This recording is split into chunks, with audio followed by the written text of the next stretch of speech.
ಸದಾ ಒಂದೇ ಸ್ಥಳದಲ್ಲಿ ವಾಸಿಸುವ ಮೈಸೂರು ಮೃಗಾಲಯದ ಪ್ರಾಣಿ ಪಕ್ಷಿಗಳಿಗೆ ಬೇಸಿಗೆ ಎಂದರೆ ಕೆಂಡದಂತಹ ಅನುಭವ. ಹೀಗಾಗಿ ಮೈಸೂರು ಚಾಮರಾಜೇಂದ್ರ ಮೃಗಾಲಯದ ಅಧಿಕಾರಿಗಳು ಪ್ರಾಣಿಗಳಿಗೆ ತಂಪಾದ ವಾತಾವರಣ ನಿರ್ಮಾಣ ಮಾಡಿದ್ದಾರೆ.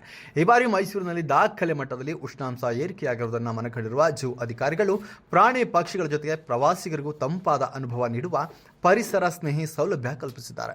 ಆನೆಗಳಿಗೆ ಶವರ್ ಬಾತ್, ಜಿರಾಫೆಗಳಿಗೆ ಸ್ಪ್ರಿಂಕ್ಲರ್ ನೀರು, ಸಿಂಹ ಚಿರತೆಗಳಿಗೆ ಕೃತಕ ಮಳೆ, ಹಿಮಾಲಯನ್ ಕರಡಿಗಳಿಗೆ ಐಸ್ ಕ್ಯೂಬ್, ತಂಪಾದ ಎಳನೀರು ಸೇರಿದಂತೆ ವಿವಿಧ ಪ್ರಾಣಿಗಳಿಗೆ ಬೇಸಿಗೆ ಭಾಗ್ಯ ಲಭಿಸಿದೆ. ಮೈಸೂರಿನಲ್ಲಿ ತಾಪಮಾನ ಈಗಾಗಲೇ 36 ಡಿಗ್ರಿ ಸೆಲ್ಸಿಯಸ್ಗೆ ಏರಿಕೆ ಕಂಡಿದೆ.